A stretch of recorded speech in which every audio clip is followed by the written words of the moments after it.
स्वामी विवेकानंद। इनका जन्म 12 जनवरी 1863 को कलकत्ता में हुआ था। इनके बचपन का नाम था नरेंद्रनाथ दत्ता और सभी प्यार से इन्हें बिले बुलाते थे। बचपन से ही नरेंद्र को उन लोगों के प्रति स्नेह और करुणा थी जिन्होंने अपना सब कुछ त्याग दिया था, जैसे ऋषि, सन्यासी, जो लोग बहुत ही कम साधनों से अपना जीवन व्यतीत करते थे। इनके पिता का नाम था विश्वनाथ दत्ता, जो कलकत्ता के हाईकोर्ट में एक अटॉर्नी थे, और मां का नाम था भुवनेश्वरी देवी। इनके जो दादा थे, दुर्गाचरण दत्ता, ये संस्कृत और पर्शियन भाषा के स्कॉलर थे और 25 वर्ष की उम्र में ही उन्होंने अपना घर संसार त्याग दिया था। जब नरेंद्र 8 बरस के हुए तब पढ़ाई लिखाई के लिए उनका दाखिला ईश्वर चंद्र विद्यासागर जी की द मेट्रोपॉलिटन इंस्टीट्यूशन में किया गया। फिर 2 सालों के लिए उनका परिवार रायपुर शिफ्ट हो गया। रायपुर में कोई बड़ी पाठशाला नहीं थी। नरेंद्र बंगाली और संस्कृत की कई किताबें पढ़ते थे। आए दिन उनके पिता से मिलने जो दिग्गज लोग आते थे, उनके बीच नरेंद्र बैठते थे और इस तरह से उनके रायपुर के दिन बीते। फिर वे लौटकर कलकत्ता आए और कलकत्ता के प्रेसिडेंसी कॉलेज में 1 साल तक उन्होंने पढ़ाई की और फिर जनरल असेंबलीज इंस्टीट्यूशन के स्कॉटिश चर्च कॉलेज में उनका दाखिला हुआ। वहां पर उन्होंने पाश्चात्य दर्शन, वेस्टर्न फिलॉसफी और यूरोपियन हिस्ट्री की पढ़ाई की। स्कॉटिश चर्च कॉलेज के जो प्रिंसिपल थे सर विलियम हैस्टी, उनका कहना था कि वे देश विदेश घूमे हैं लेकिन उन्होंने आज तक नरेंद्र जैसा जीनियस विद्यार्थी नहीं देखा। नरेंद्र की याददाश्त बहुत तेज थी।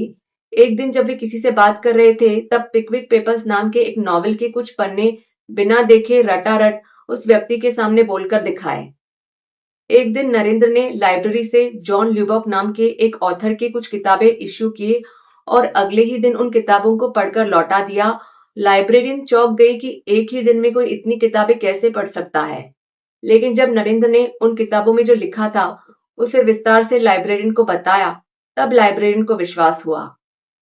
एक दिन जब सर विलियम हैस्टी अपने शिष्यों को विलियम वर्ड्सवर्थ की लिखी हुई एक कविता द एक्सकर्शन पढ़ा रहे थे, तब उस कविता में एक शब्द आया, ट्रांस। ट्रांस का अर्थ होता है किसी भक्ति या शक्ति में खो जाना। और अपने शिष्यों को उस शब्द का अर्थ समझाते हुए सर विलियम हैस्टी ने कहा कि यदि वे उस शब्द का अर्थ जानना चाहते हैं तो दक्षिणेश्वर के रामकृष्ण परमहंस जी से जाकर मिले।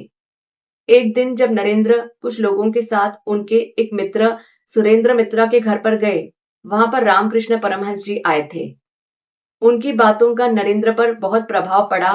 नरेंद्र तो वैसे ब्रह्मो समाज से जुड़े हुए थे और ब्रह्मो समाज के विचारों के अनुसार वे पॉलीथीइज्म यानी भिन्न भिन्न भगवानों की पूजा करना, आइडल वर्शिप या मूर्ति पूजा में विश्वास नहीं रखते थे। लेकिन रामकृष्ण परमहंस जी तो काली मां की मूर्ति की पूजा करते थे। फिर भी नरेंद्र उनकी बातों से बहुत आकर्षित होने लगे। उनसे मिलने के लिए कई बार दक्षिणेश्वर जाते थे। 1884 में नरेंद्र की ग्रेजुएशन की पढ़ाई पूरी हो गई। उसी वर्ष में उनके पिता का देहांत हो गया और नरेंद्र पर उनके परिवार वालों पर आर्थिक समस्याएं आने लगी। नरेंद्र ने नौकरी की खोज की लेकिन कोई नौकरी नहीं मिली और गुरु रामकृष्ण परमहंस जी के पास जाकर उन्होंने पूछा कि यदि वे काली मां से धन मांगेंगे, क्या काली मां उन्हें धन देंगी? और रामकृष्ण जी ने नरेंद्र से कहा कि वे काली मां की मूर्ति के पास जाकर उनसे मांगे। लेकिन नरेंद्र काली मां से धन नहीं मांग पाए। उन्होंने काली मां से केवल सच्चा पावन ज्ञान और भक्ति मांगी। फिर 16 अगस्त 1886 को रामकृष्ण परमहंस जी का देहांत हो गया, जिसके बाद मठ को चलाना मुश्किल हो गया था। एक एक करके शिष्य उस मठ को छोड़कर जा रहे थे। कुछ लोगों ने गृहस्थ जीवन अपना लिया था और नरेंद्र और उनके कुछ साथी उस जगह को छोड़कर एक दूसरे जगह बारानगर नाम के एक जगह में गए। वहां पर एक टूटे फूटे घर को मठ की तरह बनाकर अपने गुरु के बताए हुए रास्ते पर ध्यान करते हुए वे अपना जीवन व्यतीत करने लगे। मधुकरी या होली बेगिंग से वे अपना जीवन चलाते थे। फिर उसी वर्ष उनके एक मित्र बाबूराम की मां ने उन सभी को अंतपुर में बुलाया। वे सभी वहां पर गए और 24 दिसंबर को राधा गोविंद जीव मंदिर में उन सभी ने मोनास्टिक वाउस मठ निवासी बनने का प्रण लिया। तब नरेंद्र 23 बरस के थे। फिर नरेंद्र ने परिव्रजका का जीवन अपनाया। अपने हाथों में एक छड़ी लिए, एक कमंडल लिए और अपनी 2 सबसे प्रिय किताबें Bhagavad Gita and the imitation of Christ लेकर एक जगह से दूसरी जगह वे यात्रा करने लगे। लोग उनकी बातों को सुनकर बहुत प्रभावित होने लगे थे, चाहे वो रंक हो या राजा, पोरबंदर के मंत्री, खेतरी के राजा, अलवर के राजा ये सभी नरेंद्र की बातों से बहुत प्रभावित हुए थे। ध्यान करते हुए, यात्रा करते हुए वे कन्याकुमारी पहुंचे। फिर कुछ उत्तर की तरफ गए, मद्रास पहुंचे। मद्रास के बीच पर उनके प्रशंसकों का एक समूह उनकी तरफ दौड़ते हुए आया और उनसे कहा कि उन्हें आने वाले पार्लियामेंट ऑफ रिलीजन्स में, जो शिकागो में होने वाला है, वहां पर अवश्य जाना चाहिए और अपने विचारों को पाश्चात्य देशों के सामने रखना चाहिए। उनमें से उनके एक खास प्रशंसक थे अलासिंगा पेरुमल, जिन्होंने उनके पार्लियामेंट ऑफ रिलीजन्स के लिए जाने के लिए पैसे एकत्रित किए। यही नहीं, आगे चल के जब विवेकानंद जी को अमेरिका में आर्थिक समस्याएं आई, तब अलासिंगा पेरुमल ने 1,000 रुपए एक व्यापारी से बोरो करके उन्हें भेजे। अपनी पत्नी के गहने भी बेचकर जो पैसे मिले, उन पैसों को विवेकानंद जी के कामों के लिए उनके पास अमेरिका भेजा। फिर खेतरी के राजा ने नरेंद्र का पार्लियामेंट ऑफ रिलीजन्स में जाने का प्रबंध किया और उनका नाम नरेंद्र नाथ से बदलकर स्वामी विवेकानंद रखा। 31 मई 1893 को बंबई के तट से SS पेनिनसुलर नाम के एक जहाज से स्वामी विवेकानंद ने अपने अमेरिका की यात्रा शुरू की। उनका जहाज पहले दक्षिण की तरफ सिलोन कोलंबो गया, वहां से सिंगापुर, हांगकांग, चाइना से होते हुए जापान पहुंचा और जापान के योकोहामा पोर्ट से एक दूसरे जहाज RMS एम्प्रेस से वे वैंकूवर कनाडा पहुंचे। कनाडा से शिकागो की यात्रा उन्होंने ट्रेन से की। ट्रेन में उनकी मुलाकात केट सैनबॉर्न नाम की एक स्त्री से हुई। केट सैनबॉर्न स्वामी विवेकानंद जी की बातों से, उनके शब्द चयन से, हाव भाव से, उनकी पूरी पर्सनालिटी से बहुत प्रभावित हुई और उनकी इस मुलाकात के बारे में केट सैनबॉर्न ने अपनी एक किताब अडॉप्टिंग एन अबैंडन्ड फार्म में किया है। उन्होंने स्वामी विवेकानंद जी को उनके घर में बॉस्टन में आने का आमंत्रण दिया। फिर स्वामी विवेकानंद शिकागो पहुंचे। वहां के पार्लियामेंट ऑफ रिलीजन्स के प्रतिनिधि ने उन्हें कहा कि पार्लियामेंट ऑफ रिलीजन्स तो सितंबर के लिए पोस्टपोन हो चुका है और सारी रजिस्ट्रेशंस भी बंद हो चुकी हैं। इसके अलावा उन्हें एक लेटर ऑफ रिकमेंडेशन की आवश्यकता होगी और एक स्पॉन्सर या प्रायोजक की आवश्यकता होगी। स्वामी विवेकानंद वहां से चले गए। कुछ दिनों तक वे शिकागो में रहे, वहां के ट्रेड्स, फेयर्स, एग्जीबिशंस में गए और वहां की आधुनिकता का उन्हें अनुमान हो गया। फिर उन्हें समझ रहा था कि पैसे कम पड़ रहे हैं और केट सैनबॉर्न को तार लिखा कि वे आ रहे हैं। केट सैनबॉर्न ने बहुत खुशी से स्वामी विवेकानंद का स्वागत किया। आए दिन स्वामी विवेकानंद से मिलने के लिए कई दिग्गज लोग आते, हार्वर्ड के प्रोफेसर आते थे। उनमें से एक थे प्रोफेसर GH राइट और स्वामी विवेकानंद ने प्रोफेसर GH राइट से निवेदन किया कि क्या पार्लियामेंट ऑफ रिलीजन्स के लिए वे उनके लिए वो लेटर ऑफ रिकमेंडेशन लिखेंगे। प्रोफेसर GH राइट का कहना था कि स्वामी विवेकानंद के लिए वो लेटर ऑफ रिकमेंडेशन लिखना मानो सूरज को दिया दिखाने बराबर है। उन्होंने उनके लिए वो लेटर ऑफ रिकमेंडेशन लिखा और पार्लियामेंट ऑफ रिलीजन्स में जाने का उनका प्रबंध किया। Swami Vivekananda parliament of religions के लिए निकल गए, लेकिन वहां पहुंचने से पहले उनके सारे पैसे, उनके डॉक्यूमेंट्स और पार्लियामेंट ऑफ रिलीजन्स का पता उनसे खो गया। एक जगह से दूसरे जगह वे भटकने लगे। उनकी थकी हुई हालत, उनकी वेशभूषा देखकर लोग उनसे बात करने को तैयार नहीं थे। निराश होकर वे जाकर एक मालगाड़ी में बैठ गए।